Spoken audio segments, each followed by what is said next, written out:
Hi, and welcome. This is a new campaign diary for Into the Wildlands. It will be, I believe, campaign diary 4 for session 8. Yeah, let's jump into it. Last we had left, I had written about a underground passage, a well that we were diving into with the ruins from some fallen civilization. We investigated the room, but were not able to find much. We found a massive circular door, but we're not able to find the mechanism to turn it. We ended up, Kron and I, ended up finding a second passage of sorts, a second doorway that was hidden and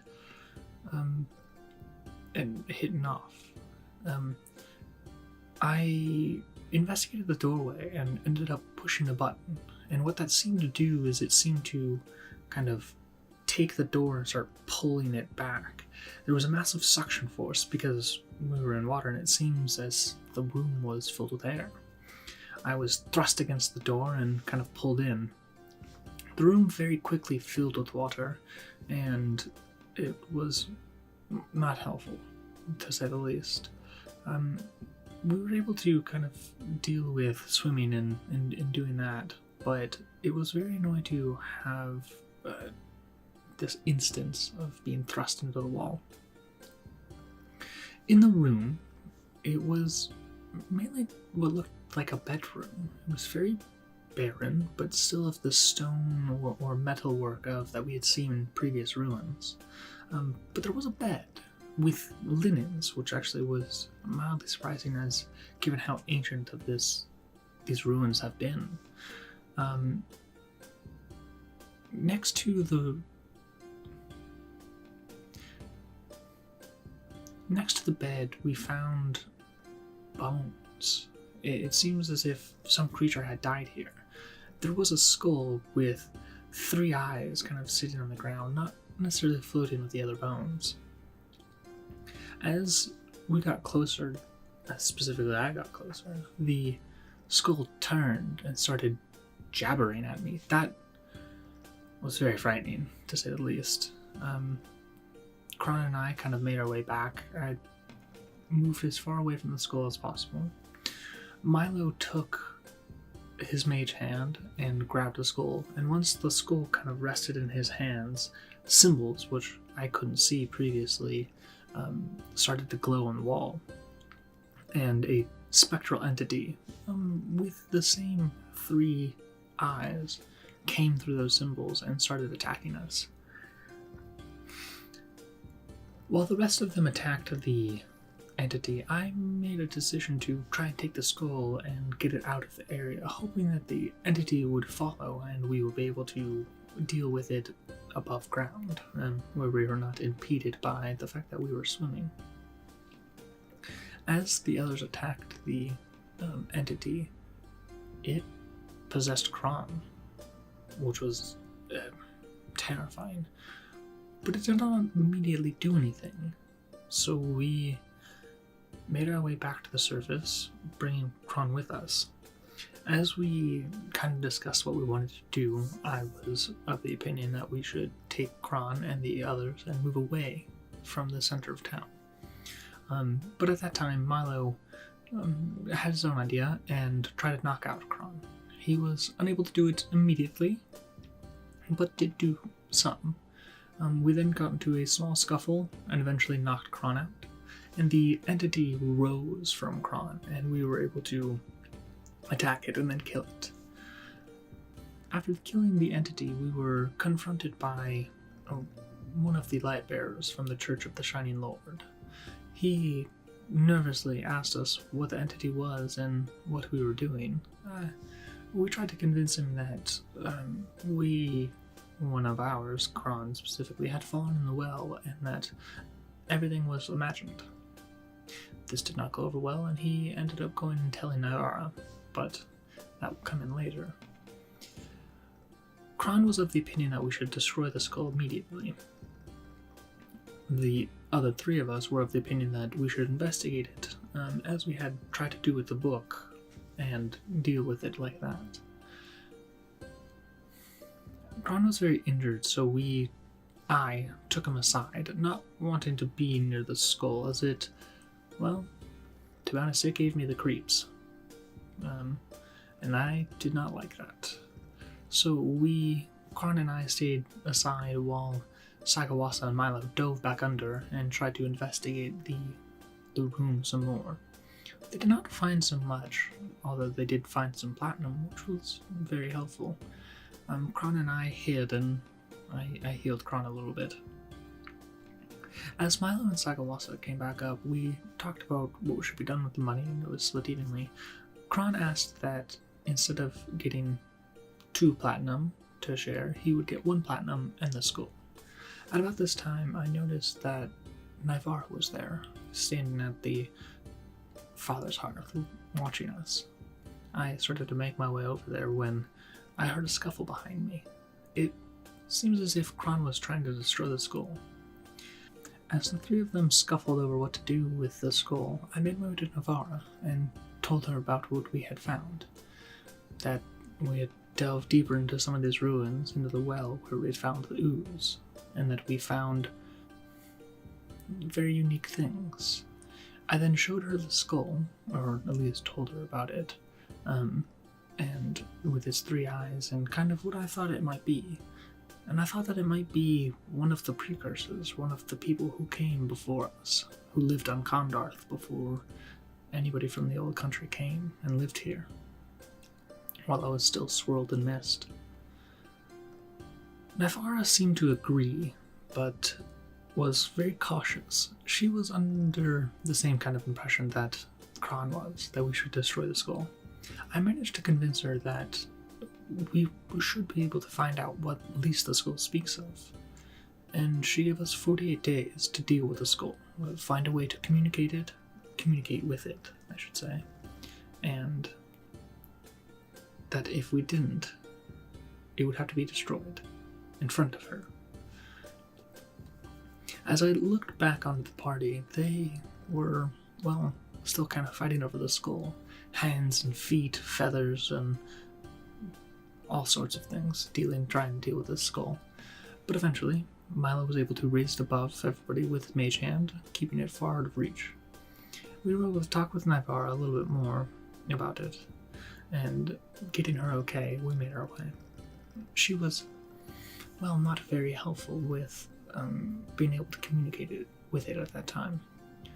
We made our way to Bracken, and this was still fairly late, probably 2 a.m., knowing that we would end up waking her. As we made our way, we kind of discussed amongst ourselves what we thought should be done with the skull. Kron, destroy it, and the others, keep it, see what secrets it has. Talking with Bracken led us to believe that there was really no mage or anybody who could comprehend its language in Felrune. We would have to make our way down to Emberhelm. Now, Emberhelm is kind of across the bay, not fully, but it's still some journey.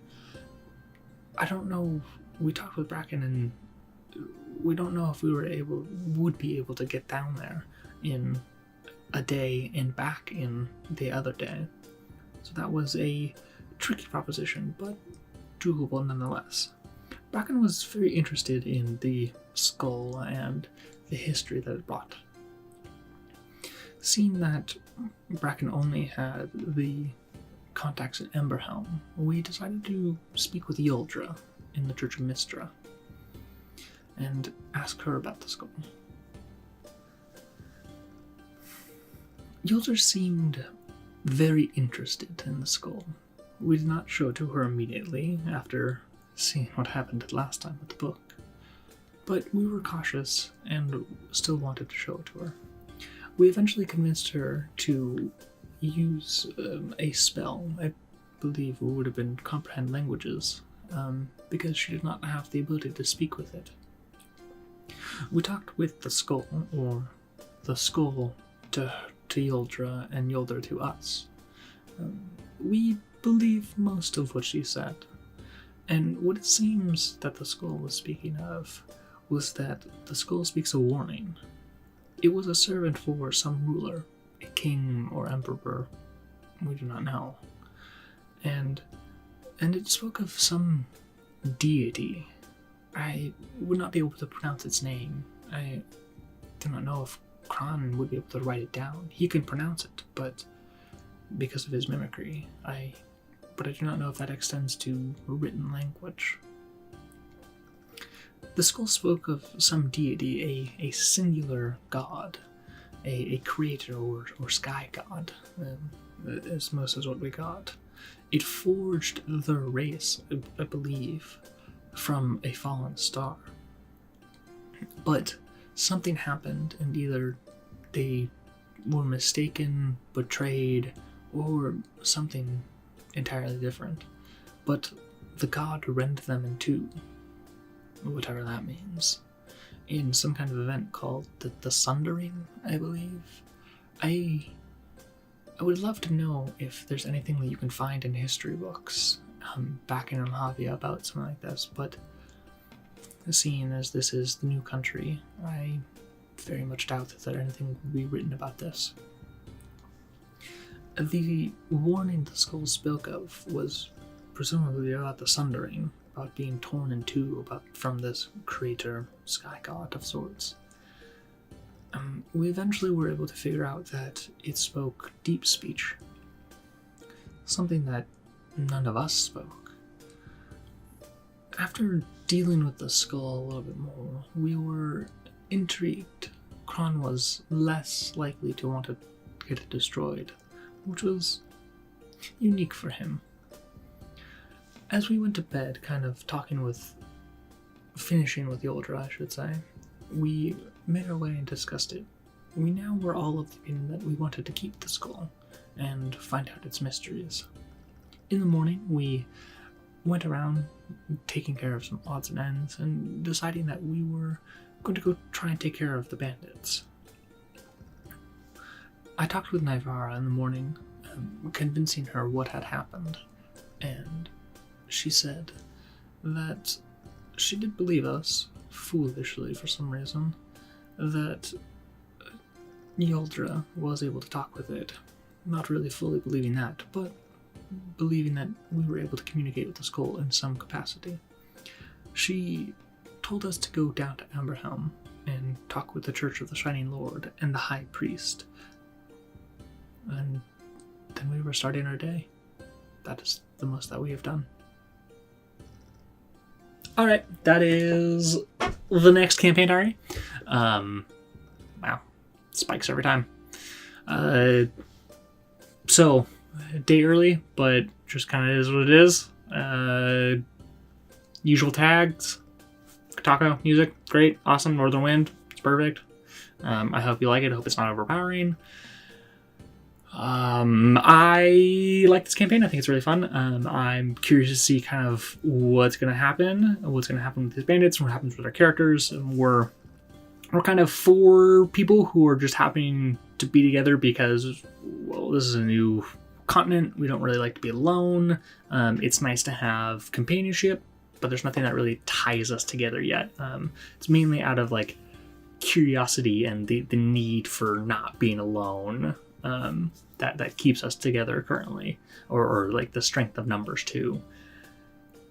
But I'm curious to see kind of what will happen as we get further south in Emberhelm, and we'll kind of be dealing with that, and the various quests and Myriad Stormbreaker and all of that stuff with the Siphon Guild. But so far we're gonna kind of deal with the bandits a little bit more in Fel Ruin, see if we can kind of finish up with that before we make our way.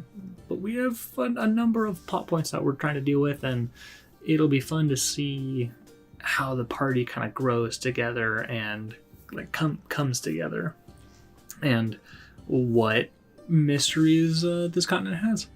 But that's everything for today. All right, see ya.